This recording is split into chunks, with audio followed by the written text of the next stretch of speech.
Chapter 28. A Hug, a Wave, and the End of Summer. Summer was coming to an end.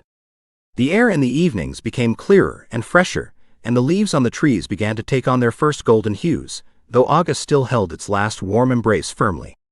Every day of vacation gave Adelina and Yaroslav new, unique impressions and adventures. One day Adelina would run around the street or village with the children, her ringing laughter echoing between the houses.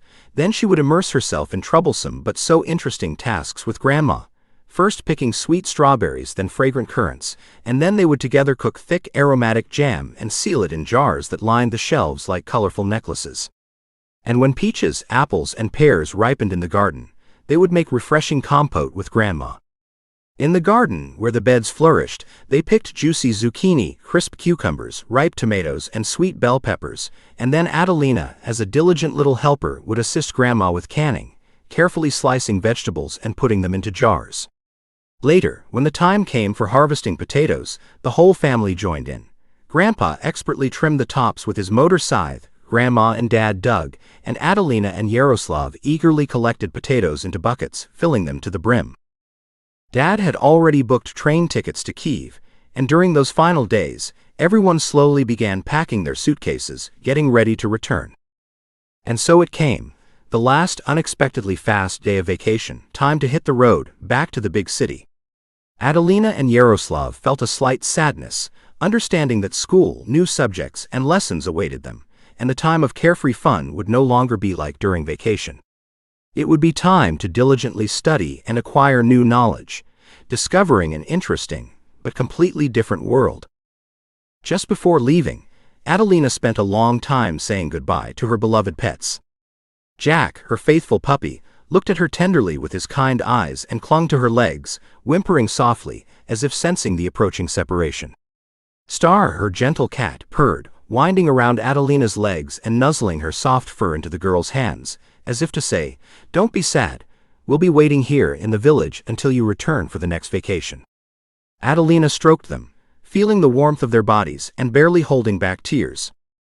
That same day, at lunchtime, Adelina's faithful friends, Katya, Vlad, and Zlata, visited her. Everyone hugged tightly, feeling a slight sadness from the farewell, but promised each other that they would eagerly await their next meeting in the village. Until then, they would definitely communicate online via video calls, sharing their news or funny stories with each other. And now it was evening, enveloped in twilight and autumn coolness, time to go to the train. Grandpa started his faithful and reliable van, whose engine purred like a contented cat. Everyone put their suitcases in the trunk, and they, like old friends, settled in the cabin. Grandpa, Grandma, Adelina, Yaroslav, and their dad got into the van and headed to the train station in the nearest town, Chortkiv. Adelina sat by the window and recalled the journey, how she had traveled to the village at the beginning of summer, full of anticipation of amazing adventures. Now she was traveling the same road, but in the opposite direction.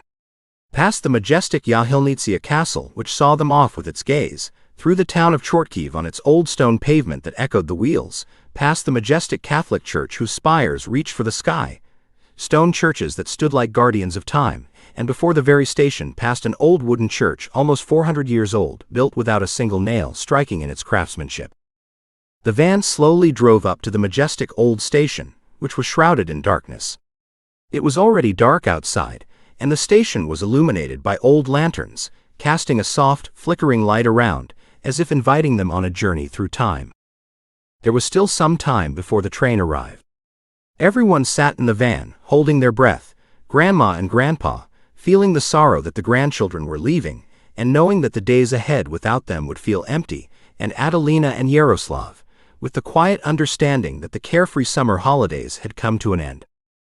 Suddenly, a voice on the loudspeaker announced, "Train arriving at the platform." Everyone stirred instantly, got out of the van, took their suitcases, and headed to the platform, where a slight bustle was already felt. In the distance, through the dark gloom, the bright light from the train's large headlight and many tiny lights in the windows of the approaching carriages were already visible, like a long fiery snake, gliding on the rails. The sound from the train grew, turning into a powerful rumble. Then a loud whistle sounded, woo-woo, like summer's farewell cry. Everyone's hearts pounded violently with the anticipation of separation. Everyone began to hug goodbye. Grandpa's strong hugs, Grandma's gentle kisses. These were moments filled with warmth and love, which one wanted to stop. The train pulled up to the platform, and the screeching of wheels from braking pierced the evening silence. "Here's our carriage," Adelina said, recognizing the number. The train stopped, the doors opened, and the conductress came out onto the platform, carefully checking tickets and letting passengers onto the train. Climbing the steps into the carriage, Adelina turned and with a sincere but slightly sad smile, waved to Grandpa and Grandma, who stood on the platform, and blew them a kiss. Grandpa Ivan and Grandma Anna waved back, their faces radiating love that transcended distance. Adelina, Yaroslav, and their dad found their seats in their compartment. Dad put the suitcases under the seats and began to make the beds, while Adelina and Yaroslav leaned against the carriage window, still watching Grandpa and Grandma, who continued to stand in the light of the lanterns on the platform. The train started, smoothly picking up speed, carrying them further and further from the village. Adelina and Yaroslav managed one last wave to Grandpa and Grandma, who waved back, until the train gained speed and the lights of the platform faded outside the window, leaving them in the darkness that rushed forward, promising new horizons. The children lay down in their places, Dad and Adelina on the lower berths and Yaroslav on the upper. A long journey to Kiev awaited them, passing through night cities and villages, forests and fields.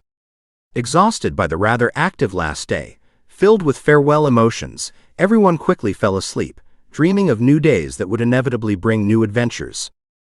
In the morning, the city awaited them, with its active rhythm of life and new challenges, and accordingly, their new adventures that already awaited them beyond the horizon of a new day, full of hopes and new achievements.